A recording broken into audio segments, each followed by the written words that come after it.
Hello and welcome my dear friends. आपका स्वागत करते हैं आपके अपने यूट्यूब चैनल एग्ज़ाम मेरी जान में। इस वीडियो में बात करूंगा UP GT UP GNM entrance exam 2025 के लिए सीट अलॉटमेंट रिजल्ट जारी हो चुका है फर्स्ट राउंड काउंसलिंग का। जिन्हें कॉलेज मिल गया है उन्हें आगे क्या करना चाहिए, कैसे करना है, और जिन्हें कॉलेज नहीं मिला है वो लोग आगे क्या करें, ये सब डिटेल्स बताने वाला हूँ। साथ में कितने मार्क्स तक के स्टूडेंट्स को सीटें अलॉट की गई है। चलिए स्टार्ट कर लेता हूँ वीडियो को। सबसे पहली चीज़ तो ABVMU की ऑफिशियल वेबसाइट पर चले आओ। यहाँ पर आप लोग देखेंगे बिल्कुल टॉप पर ही तो जीएनएम काउंसलिंग के लिए अलॉटमेंट रिजल्ट फर्स्ट राउंड का लाइव हो चुका है कल शाम को ही लगभग 9 बजे से। आपने देख भी लिया होगा, ऐसी उम्मीद करते। नहीं देखे हो तो जीएनएम वाले सेक्शन में आके लॉगिन वाले सिंबल पर क्लिक करिएगा जिधर लॉगिन लिखा है। फिर उसके बाद आइएगा यहाँ पर अपनी रजिस्ट्रेशन ID और पासवर्ड इंटर करिएगा, फिर कर लीजिएगा लॉगिन। तो चलिए मैं लॉगिन कर लेता हूँ। उसके बाद में आपके सामने कुछ ऐसा इंटरफेस आएगा। फिर यहाँ पर क्लिक कर देना रजिस्टर व्यू एडिट। इधर पे करोगे तो नीचे नया ऑप्शन ओपन हो जाएगा कुछ इस तरीके। इसमें आपको बताया रहेगा कि सीट अलॉट हो गई है या फिर नहीं हुआ है। तो देखो ये जो स्टूडेंट्स है इनको लखनऊ में कॉलेज अलॉट हुआ है फर्स्ट राउंड काउंसलिंग में अनरिजर्व की सीट पर इनको सीट अलॉट हुआ है। और इसके बाद क्या कर देना, आपको यहाँ पर क्लिक कर देना है कन्फर्म डिक्लाइन अलॉटमेंट। ठीक है, यही बात को समझना सबसे ज़्यादा ज़रूरी है क्योंकि इसमें आप गलती करते हैं तो आपके 1000 रुपये डूब जाएंगे। ध्यान दीजिएगा। ऊपर देख लो ये क्या लिख रहे हैं, ऊपर वाला पॉइंट अच्छे से समझिए। अगर आप निर्धारित तिथि और समय के भीतर सीट की पुष्टि नहीं करते और कोई विकल्प नहीं चुनते तो आपकी आवंटित सीट और 1000 का सुरक्षा शुल्क जब्त कर लिया जाएगा। ठीक है, सीट अलॉट हो गया जो निर्धारित डेट है उसमें अगर आप ये प्रोसीजर मतलब फ्रीज, फ्लॉट या डिक्लाइन इसमें से कुछ भी नहीं करते हो तो आपका 1000 रुपये जाने वाला है। तो पहले इधर पे क्लिक कर लो, फिर बताते आगे क्या होगा। जब उधर पे क्लिक करोगे अभी ये सब उसी की इन्फॉर्मेशन, फिर आपके सामने ऐसा पेज ओपन होगा। देखो ये सब पहले से करके रखा है, किसी का मैं ओपन करके आपको लाइव में तो नहीं दिखाऊँगा प्राइवेसी के चलते। फिर ऐसा ऑप्शन आएगा, ऑप्शन फर्स्ट फ्रीज है।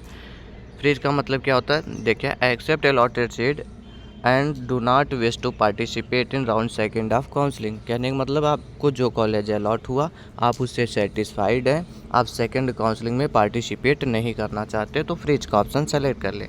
जैसे मान लिया आपको कॉलेज KGMU अलॉट हो गया, आप नहीं चाहते हैं कि अब हम सेकेंड राउंड काउंसलिंग में कूदें क्योंकि मुझे मनपसंद कॉलेज मिल गया, तो आप लोग फ्रीज का ऑप्शन सेलेक्ट कर देंगे। उसके बाद है फ्लॉट जैसा ऑप्शन। फ्लॉट का मतलब क्या है, सेकंड ऑप्शन जो होगा accepted allotted seat and want to upgrade and participate in round second of counselling. मतलब आपको सीट तो मिला है लेकिन आप चाहते कि जो अगली काउंसलिंग हो उसमें आप कॉलेज अपग्रेड कर दें। जैसे मैंने बोला आपको मोतीलाल नेहरू प्रयागराज गवर्नमेंट कॉलेज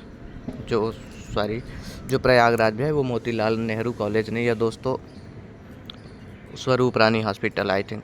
ठीक है, यहाँ पे क्या करना आपको, जैसे प्रयागराज में आपको कॉलेज अलॉट हो गया, आप सोच रहे हैं कि आपको सेकंड काउंसलिंग में KGMU लखनऊ मिल सकता है तो आप लोग ऐसा प्रेफरेंस दे सकते हैं, मतलब फ्लॉट वाला ऑप्शन सेलेक्ट करेंगे। इसका मतलब ये हुआ कि जो हमको सीट मिला है हम इस पर एडमिशन लेंगे लेकिन नेक्स्ट काउंसलिंग में हम पार्टिसिपेट करेंगे कॉलेज अपग्रेड करने के लिए। अगर आपको सेकंड काउंसलिंग में सीट नहीं मिलती है तो फर्स्ट वाली सीट आपकी सेफ रह जाएगी, सुरक्षित रखी जाएगी। और उसके बाद है थर्ड ऑप्शन डिक्लाइन का। Decline allotted seat and want to participate in round second of counselling. तो डिक्लाइन का ऑप्शन वो लोग सेलेक्ट करेंगे जिनको सीट स्वीकार नहीं है, सीधे वो सेकंड काउंसलिंग में पार्टिसिपेट करना चाहते हैं। मान लिया आपको प्राइवेट कॉलेज मिल गया, मार्क्स थोड़े से अच्छे थे, प्रेफरेंस आपने दे दिया तो प्राइवेट मिल गया। आप डायरेक्ट से अगर आप ये सोचें कि हमको आगे गवर्नमेंट कॉलेज मिलेगा तो ये सीट आप डिक्लाइन कर सकते हैं। इसको बिल्कुल सोच समझ के करिए, अपने स्तर से करिए। ध्यान दीजिए, इनको और इनको जो लोग फ्रीज और फ्लैट का ऑप्शन सेलेक्ट करेंगे 5000 रुपये आप दोनों लोगों को ही ऑनलाइन माध्यम से सबमिट करने की ज़रूरत होगी। फिर से आपसे एक बात कहता हूँ, UPI के ज़रिए कोशिश करिएगा कि मत जाएं। आप UPI के ज़रिए ना जाएं, बेहतर होगा डेबिट कार्ड, क्रेडिट कार्ड या नेट बैंकिंग के ज़रिए जाते, क्योंकि यूपीआई से पेमेंट लटक जाती है। अगर वेबसाइट में ज़रा सा भी हरकत होता है तो पेमेंट लटक जाते हैं। ऐसा कुछ ना हो, इसलिए आप debit card, credit card, net banking के ज़रिए ही पेमेंट करिएगा। और जिनके भी जो भी फ्रिज और फ्लैट जैसा ऑप्शन सेलेक्ट करेंगे, सबको 5,000 रुपये सबमिट करना होगा। उसके बाद अलॉटमेंट रिजल्ट डाउनलोड कर पाओगे। यहाँ पे जब ऑप्शन सेलेक्ट कर दोगे तो 5,000 रुपये सबमिट करना होगा। आप दोनों लोगों को ही डॉक्यूमेंट वेरिफिकेशन कराने कॉलेज जाना अनिवार्य है। अगर आप डॉक्यूमेंट वेरिफिकेशन कराने कॉलेज नहीं जाएंगे तब भी आपका एडमिशन कैंसिल हो जाएगा, ध्यान दीजिएगा, और आपके पैसे डूब जाएंगे। ठीक है, यहाँ पर इन्होंने वही गाइडलाइन बताया, इसको अच्छे से समझ लेना। अब देखो, जिनको सीट अलॉट हो गई वो लोग क्या कुछ लेकर के डॉक्यूमेंट्स जाएंगे, सब कुछ दोस्तों एक ही वीडियो में क्लियर करूंगा, 10 बार आने की ज़रूरत नहीं है। सीट आवंटन पत्र, ये जो सीट अलॉटमेंट रिजल्ट आपका आया है, अभी जो आप 5,000 रुपये सबमिट करेंगे, ये वाला आप लेकर के जाएंगे। 5 फ़ोटो लेकर के जाएंगे, वही फ़ोटो जो फॉर्म में आपने लगाया है, सफ़ेद पृष्ठभूमि मतलब वाइट बैकग्राउंड का था, कलर फ़ोटो। ठीक है, ये हिंदी वाला ओपन किया है, लेकिन ध्यान दीजिएगा वही जो फॉर्म में लगाए हो वो लेकर के जाओ, कोई इश्यू नहीं है।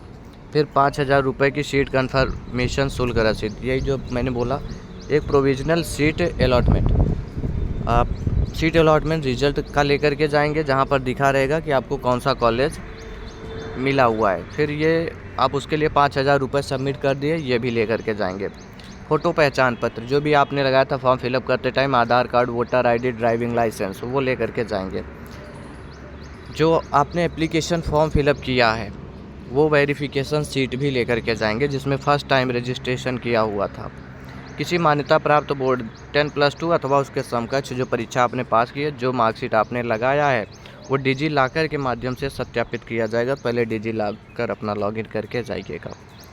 जन्म तिथि दर्शाने के लिए आपका 10वीं का प्रमाण पत्र लगने वाला है, मतलब मार्कशीट लगने वाला है। फिर ये रहा 12वीं का आपका लगेगा माइग्रेशन और ट्रांसफ़र सर्टिफिकेट मतलब TC, स्थानांतरण प्रमाण पत्र मतलब TC लगने वाला है। ANM आपने कर रखा है तो ANM का सर्टिफिकेट लगाएंगे। मेडिकल फिटनेस सर्टिफिकेट लगेगा। ये कहाँ से बनेगा? CMO से, CMO हेड ऑफिस से। आपके ज़िले में होते हैं ना गवर्नमेंट हॉस्पिटल, जहाँ पर CMO सर बैठते हैं, चीफ मेडिकल ऑफिसर, उनसे प्रमाणित हुआ मेडिकल फिटनेस सर्टिफिकेट लगने वाला है। इसको बनवा कर के लेके जाओ। और देखो, ये लोग यदि लागू हो तो केवल उत्तर प्रदेश के सक्षम प्राधिकारी तहसीलदार SDM द्वारा SC ST जाति का प्रमाण पत्र लगेगा। SC ST में आते हैं तो तहसीलदार SDM से प्रमाणित होना चाहिए आपका कास्ट सर्टिफिकेट। 1 अप्रैल 2025 को या उसके बाद का सक्षम प्राधिकारी द्वारा ये OBC वालों का, EWS वालों का सर्टिफिकेट होना चाहिए, ध्यान दीजिए। 1 अप्रैल 2025 या उसके बाद का। उसके नीचे सूचना बुलेटिन में उल्लिखित विधिवत गठित और अधिकृत मेडिकल बोर्ड से जारी बेंचमार्क विकलांगता PWD सर्टिफिकेट आपके पास होना चाहिए, जिन्होंने लगाया था फॉर्म फिलअप करते टाइम। फिर है जिला मजिस्ट्रेट से जारी स्वतंत्रता संग्राम सेनानी, आप लोग अपना लेकर के जाएंगे। फ्रीडम फाइटर वाला जो सर्टिफिकेट है वो जिला मजिस्ट्रेट से प्रमाणित होना चाहिए। उसके बाद है जो EX सर्विसमैन है या EX आर्मी में आते हैं, सक्षम प्राधिकारी द्वारा जारी वैध भूतपूर्व सैनिक ESM प्रमाण पत्र आप लोग भी लगाएंगे। फिर देखो अल्पसंख्यक स्थानों के लिए अल्पसंख्यक प्रमाण पत्र, ईसाई, जैन, मुस्लिम, जो माइनॉरिटी सर्टिफिकेट आपने लगाया था फॉर्म फिलअप करते टाइम, वो भी आपका लगने वाला है। उसके नीचे एक पॉइंट लिखा है, इसको अच्छे से पढ़ लेना। सीट आवंटन और स्वीकृति के बाद फ्रीज एवं फ्लैट दोनों यदि कोई अभ्यर्थी कॉलेज में रिपोर्ट नहीं करता है तो उसकी आवंटित सीट रद्द कर दी जाएगी और काउंसलिंग शुल्क 1,000 रुपये जो दिए हो ये जब्त कर लिया जाएगा। ये चीज़ मैंने आपको ऊपर बताया कि फ्रीज या फ्लॉट कोई सा भी ऑप्शन सेलेक्ट करोगे तो आपको वहाँ जाने की ज़रूरत है, तभी आपका एडमिशन होगा, नहीं तो आपके पैसे डूब जाएंगे। ये सब कुछ दोस्तों सर्टिफिकेट ले करके जाए, बिना इसके एडमिशन पॉसिबल नहीं है। ठीक है, और जिनको अब सीट नहीं मिला वो स्टूडेंट्स क्या करें, तो आप लोगों के लिए कुछ भी नहीं है, आप लोग सेकंड काउंसलिंग का वेट करें। बाकी सेकंड काउंसलिंग में आना, अच्छे से काउंसलिंग कर लेना। इस बार ढेर सारे स्टूडेंट्स का काउंसलिंग करवाया, उनको मेडिकल कॉलेज अलॉट हुआ है, तो आप लोग भी सेकंड में आइएगा, काउंसलिंग कर लीजिएगा। या तो यूपी में 2-3 फॉर्म और जारी हैं, उसको फिलअप कर ले। इस पर मैं सेपरेट से वीडियो आप लोगों के बीच में दे दूँगा। बातों को समझो। वीडियो हेल्पफुल रहा तो लाइक कर देना। कोई क्वेश्चन है तो कमेंट बॉक्स में बताइएगा। Thanks for watching this video.